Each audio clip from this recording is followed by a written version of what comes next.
بے ادب کا ڈرامہ تو بہت زیادہ خطرناک ہونے والا ہے، کیونکہ وامق اور واسق کو جب سے یہ معلوم ہوا ہے کہ فاطمہ اور روحیل سارے کاروبار کے مالک ہیں، یہاں تک کہ گھر بھی ماں کے نام ہے، تو اس کے بعد پہلے تو انہوں نے بہت زیادہ سازشیں کی تھیں اور اب وہ کھل کر سامنے آ چکے ہیں۔ اور جب سے شینا نے ساری باتیں نمی کو بتائی ہیں، تب سے تو وامق اور واسق ان دونوں کے ہاتھ دھو کر پیچھے پڑ چکے ہیں اور اس کے ساتھ ساتھ روحیل کو بھی ستا رہے ہیں۔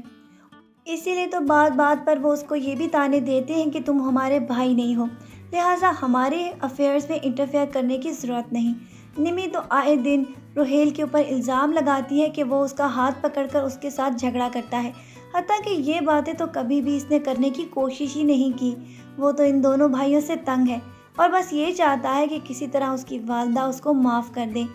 لیکن نمی کہاں ان لوگوں کا پیچھا چھوڑنے والی ہے۔ وہ تو آئے دن واسق کو اس کے خلاف کرتی رہتی ہے اور بار بار یہی الزام لگاتی ہے کہ وہ اس کے ساتھ بدتمیزی کرتا ہے۔ یہ وجہ ہے کہ یہ دونوں بھائی اب روحیل کے پیچھے ہاتھ دھو کر پڑ چکے ہیں۔ پہلے تو جو بزنس کی بات پہ وہ اس کے رائیول تھے، اب وہ کھل کر سامنے آ چکے ہیں۔ اور جب سے ان کو یہ معلوم ہوا ہے کہ شینا کی وجہ سے اس کے والد کو اس نے گھر سے نکال دیا تھا، تو تب سے تو جیسے ان کو لائسنس مل گیا ہے، یہ بات بات اس کی بے عزتی کرتے ہیں اور ساتھ ہی ساتھ اس کو یہ بھی احساس دلا رہے ہیں کہ تم ہم سے کم تر ہو، کیونکہ تم ان کے سگے بیٹے نہیں۔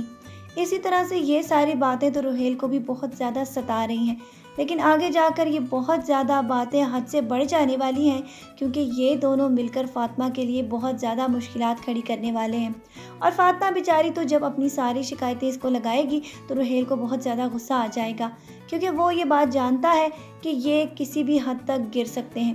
اسی لیے تو فاطمہ کے ساتھ وامق کی یہ ساری کی ساری حرکتیں جاننے کے بعد تو روحیل کو بھی بہت زیادہ غصہ آنے والا ہے، یہاں تک کہ حالات اس طرح بنتے چلے جائیں گے کہ یہ دونوں مل کر ان دونوں کو گھر سے بھی نکلوا دیں گے، کیونکہ ان کا تو مقصد یہ ہے کہ یہ ان دونوں کی موجودگی میں کبھی بھی گھر حاصل نہیں کر سکتے۔ اسی لیے تو وہ ان لوگوں کو اتنا ستانا چاہتے ہیں کہ تاکہ یہ دونوں بزنس اور گھر سے یہ سارے معاملات سے دور رہیں۔ تبھی تو یہ لوگ اپنی حکومت قائم کرنا چاہتے ہیں اور سارا گھر اور کاروبار بیچ کر دوبارہ واپس امریکہ شفٹ ہونا چاہتے ہیں، کیونکہ امریکہ میں ہی تو ان لوگوں کا دل لگتا ہے۔ پاکستان تو صرف اس وجہ سے آئے ہیں کہ وہ اپنی والدہ کو اس حد تک مجبور کر دیں کہ وہ مکان بیچ کر سارا پیسہ ان کے حوالے کر دیں، جبکہ ان کی والدہ تو کبھی بھی اس بات کے اوپر تیار نہیں ہوں گی۔ لیکن آگے نیکسٹ ایپیسوڈز میں آپ دیکھیں گے کہ یہ اپنی ماں کی بہت زیادہ بری حالت کرنے والے ہیں، کیونکہ ان کے لیے تو کاروبار اور دولت یہی سب کچھ ہے، جبکہ فاطمہ کو بھی اس بات کا بہت زیادہ احساس ہوگا کہ کسی طرح یہ روحیل کو معاف کر دیں، کیونکہ روحیل کو اگر اس کی والدہ نے معاف کر دیا تو پھر اس دونوں کے بعد ان کو بہت زیادہ مشکلات کا سامنا جو کرنا پڑ رہا ہے، شاید وہ اتنی زیادہ مشکلات ان کے سامنے نہ آئیں۔ روحیل تو ہر ممکن یہ کوشش کر رہا ہے کہ کسی طرح اس کی والدہ اس کو معاف کر دے، چونکہ اس کا گناہ قابل معافی نہیں، لہٰذا اس کی والدہ اس بات کے اوپر آ رہی تھی کہ وہ کبھی بھی اس کو معاف نہیں کریں گی۔ لیکن نیکسٹ ایپیسوڈز میں آپ دیکھیں گے کہ اس کی والدہ آخرکار اپنے بیٹوں کی زیادتیاں دیکھنے کے بعد اسے عنقریب معاف کرنے والی ہیں۔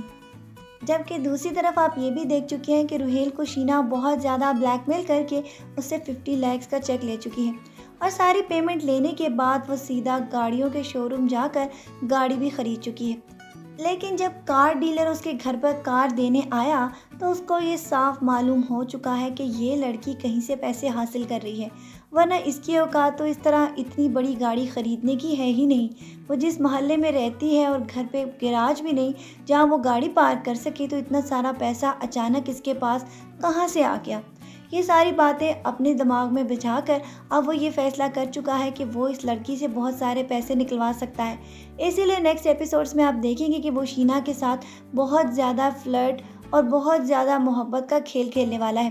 اسی طرح آپ دیکھیں گے کہ شینا جس کی والدین اس کی ساری حرکتوں کو دیکھنے کے بعد بہت زیادہ پریشان ہے کہ اچانک طلاق ہونے کے بعد اسے کیا ہو گیا ہے۔ کبھی یہ کہتی ہے کہ میں نئی جگہ پہ جاب کر رہی ہوں، اور کبھی یہ شخص اس کو چھوڑنے آ جاتا ہے۔ یہ ساری باتیں تو اس کے والد بھی اس کو بہت زیادہ غصے میں پوچھنے والے ہیں کہ آخرکار یہ شخص کون ہے۔ لیکن شینا صاحبہ تو ساری بات کو پہلے کی طرح گھمانے کی کوشش کرے گی، کیونکہ وہ یہ جانتی ہے کہ اگر روحیل والی حقیقت سب کے سامنے آ گئی تو اس کی بہت زیادہ رسوائی ہوگی۔ آج کی پرومو ریویو ویڈیو کو یہیں پہ ختم کرتے ہیں اور نیکسٹ ویڈیو میں پھر ملتے ہیں۔ اپنا ڈھیر سارا خیال رکھیے گا، بہت ساری دعاؤں کے ساتھ۔ اللہ حافظ۔